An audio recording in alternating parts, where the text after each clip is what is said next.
So, a bit of a different video this time. We'll be playing the new Ratchet Clank 2 randomizer and asking the crucial question: can you beat Ratchet Clank 2 when everything is randomized? I'll go over what the randomizer changes, which is a lot. Platinum bolts, levels, nanotech boosts, weapons and gadgets are all randomized. This means essentially I'll be using all of my Ratchet Clank 2 knowledge to collect everything we can to beat this game. With this randomizer, a platinum bolt could contain anything from a brand new level to the Rhino 2. This should be pretty entertaining. I win when I beat the final boss, the King Protopet. Let's begin. So, right off the bat, we begin with 3 random levels and 2 random weapons. The levels we get are Oozler, Maktar Nebula, and the Felton system. These are some pretty good levels that don't have many roadblocks. What weapons could we have gotten? Maybe the plasma coil, the bouncer? Or we get the hover bomb gun and the shield charger, my least favourite out of all the weapons. And one of these offensive weapons is a shield. We'll be working with the wrench until we get some actually good weapons, it seems. We decide to go to Oozler first, and we check which weapons are on sale, as the randomizer changes these as well. We can buy the Seeker and the Walloper. I will take the Seeker. It actually used to be one of my favourites, but we are currently dead broke and need to save 5,000 bolts. The vendor also claims that we own the plasma coil for some reason, but I can assure you this is not the case. We explore the swamp and fight the swamp boss, which the hover bomb gun actually almost one-shots. I might be liking this weapon now. Crucially, because this is a normal late game weapon, we are getting very little XP on it. We shouldn't expect it to level up anytime soon.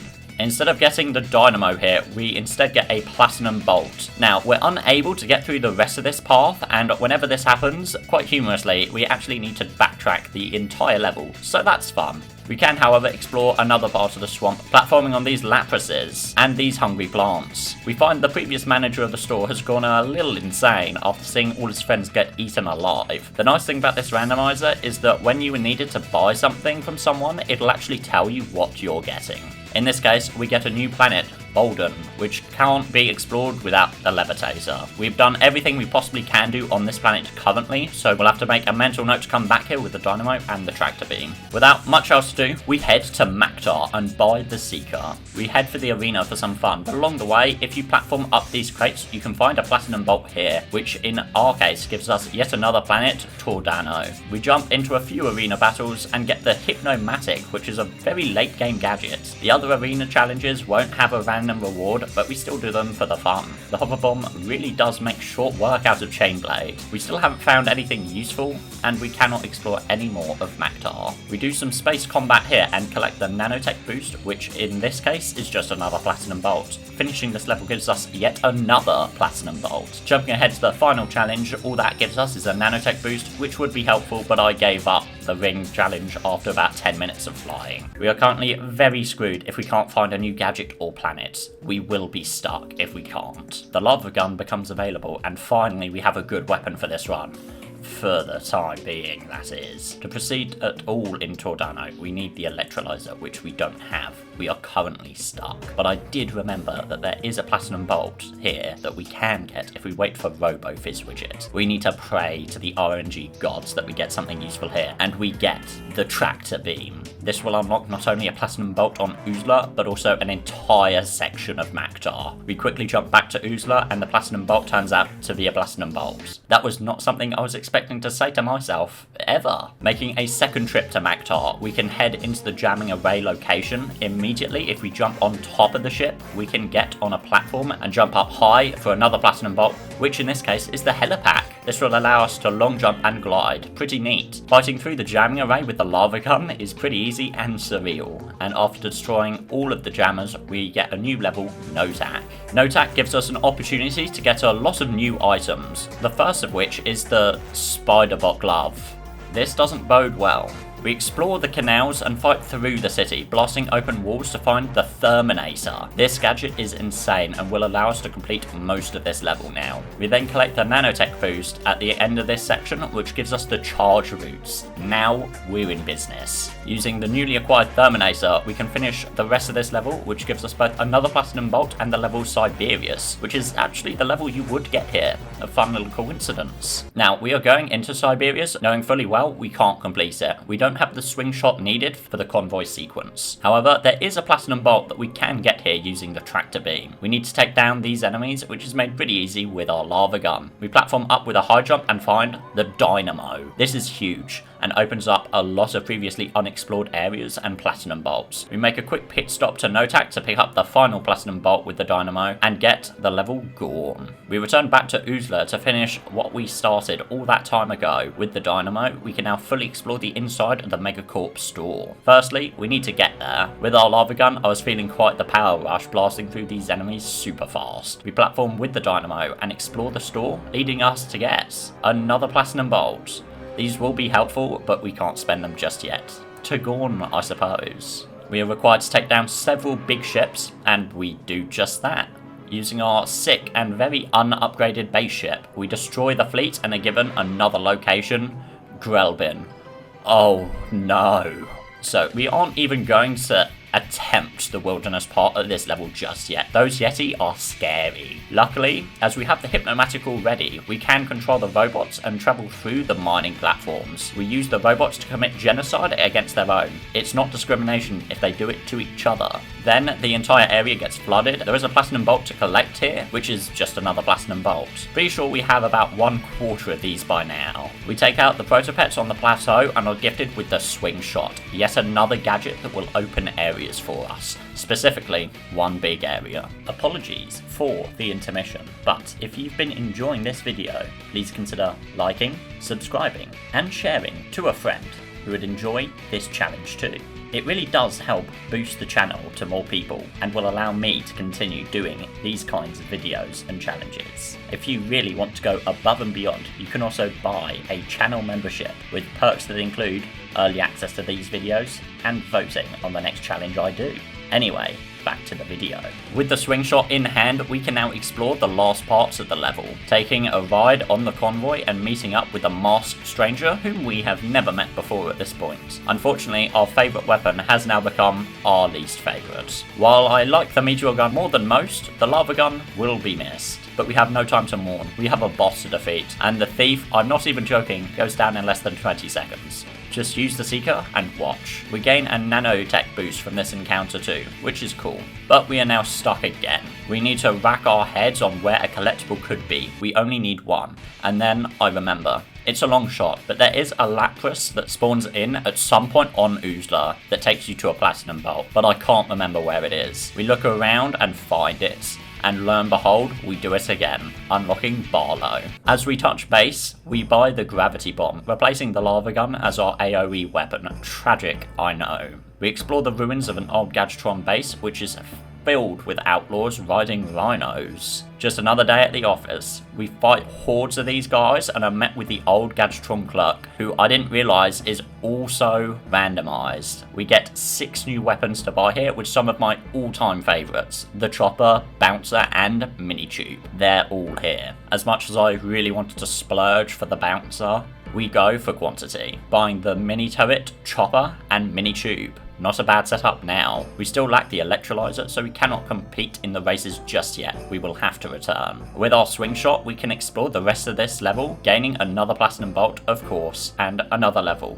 That being Dobo. Arriving here, we can finally buy an armor upgrade. These vendors are very rare. 25,000 bolts for 33% defense is a bargain. We explore the city. Fighting here is pretty easy with all our new weapons, but we can't get too reckless. We finally make use of our spider bot to get the platinum bolt here, which is Sneevelat. Oh dear, I can already see where this is going. Next up is some Giant Clank gameplay, which is always a fun time. We take on the thug leader in a one-on-one duel in which he keeps talking about his ex-wife. Curious. Regardless, these exploits give us the grind boost. We can't make use of these just yet, but we will need them later on. If later on meant right now, of course. This is widely regarded as one of the hardest levels in the game, and people aren't wrong. We do, however, get the gravity boots immediately. On the other hand, we have the first armor and only have 16 hit points, which translates into 3 hits. And our weapons aren't so powerful against these guys. We do have a few choices here though. Not only do the gravity boots open up new areas, we also unlock Tabora, which is a far easier level, so we're out of here. We return to Oozler one final time to tackle the sewer crab living in the store. This is a secret boss that I'm willing to bet at least one of you didn't know about. He has a high defense and very powerful attacks. We need to keep at range because if he gets too close, he will eat us. With the hover bomb, he does go down eventually. Maybe I was too rash to use hover bomb gun. We get a nanotech boost and that's all.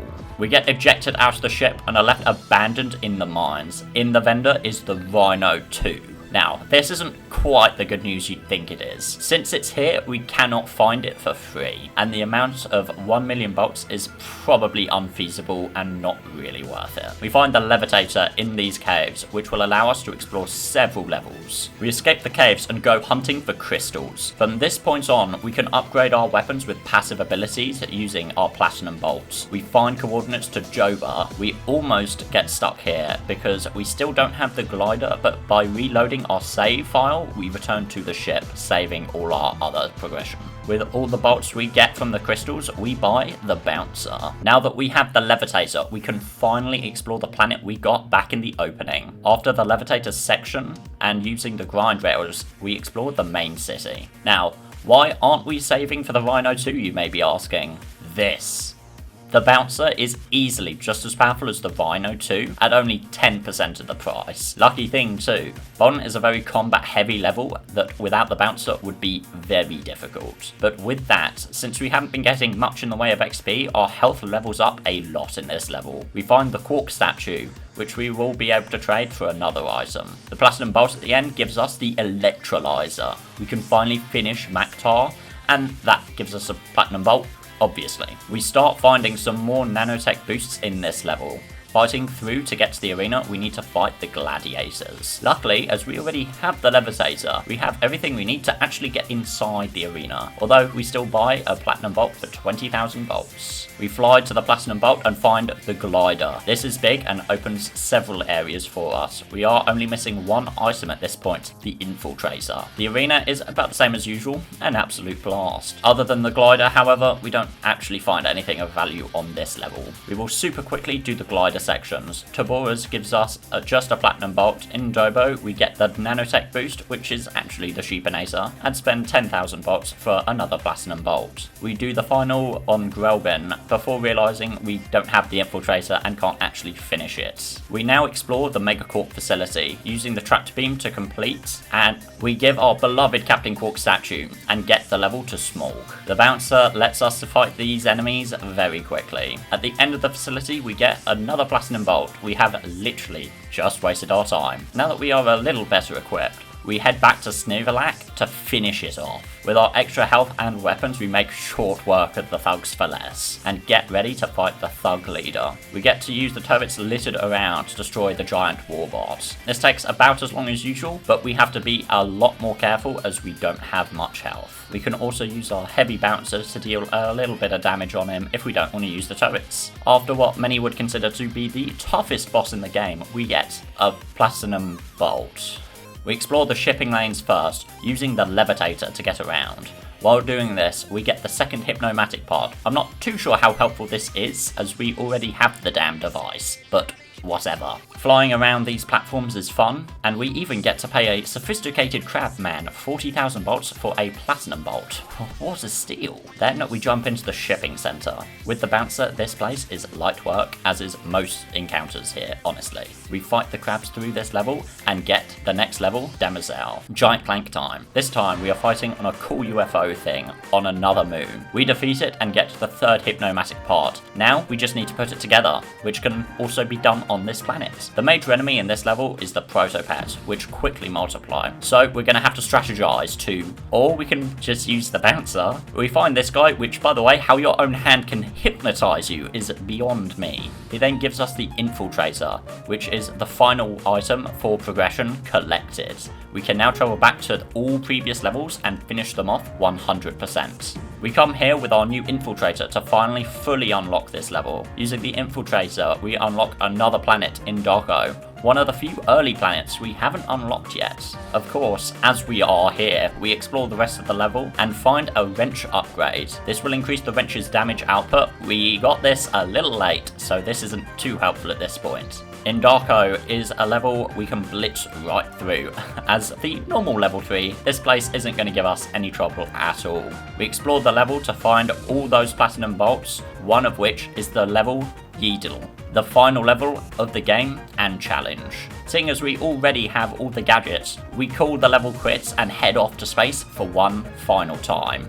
We arrive at the final level, Yeedle, and we decide to show off a little. You can actually skip the first segment of this level entirely. High jump onto this ledge, run across the wall, high jump onto these rocks, and hover boot across. We can then high jump onto the sides of this mountain to the top, line up, and hover boot towards the building. We can then walk along the slanted wall of the building and walk through these rocks. Walk up to the top of the wall, line up something like this, and hover boot into the void, and we need to land on the teleporter. We have now just skipped half of the level. There's very little that can physically stop us at this point. We can use our heavy bounce to destroy almost anything that remains in our path. Captain Quark ambushes us with his master plan to destroy the galaxy to then save it. He then proceeds to be eaten alive, and we have to take down the King Protopet, which with the heavy bouncer is a lot easier to take down than with the Lancer. Who would even think of doing something like that? With the King Protopet defeated, Captain Quark saved, the Ratchet & Clank 2 randomized challenge is complete. Stay tuned, dear viewers, as I amplify the signal from this helixo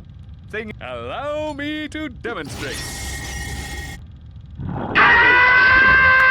So, you fellas new here? You boys should sign up for the new Probomatic. That little baby cleans you something fierce. Oh my god. I just got done testing the my full God, who body is this man? vaccinator. Oh my god. I am personally sporting a smooth chassis, and there are no tags on my my God. luggage. Thank you for the continued support of all Soldier members, including Multi Brad X. Thank you for your continued support.